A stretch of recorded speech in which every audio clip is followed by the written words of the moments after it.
Hello and welcome. This is a sandwich called How to Make Flat Eggs and Burger Sauce Sandwiches.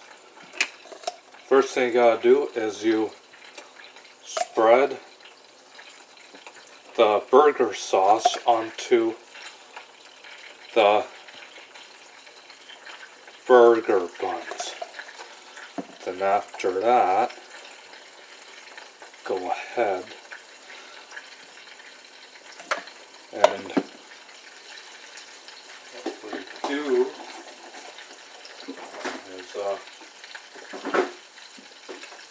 just 1 second, I'll be right back.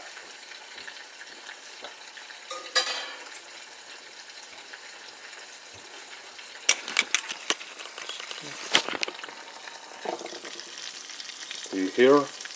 The eggs are cooking and we're waiting for the eggs to cook.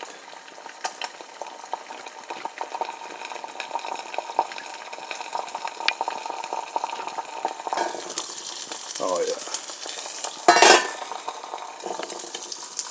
Now let's go ahead.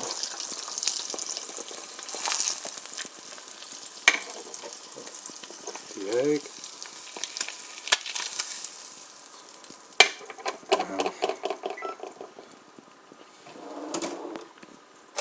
That.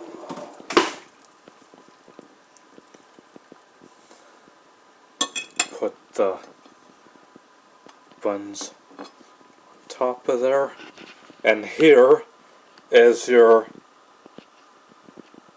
flat egg sandwiches with burger sauce.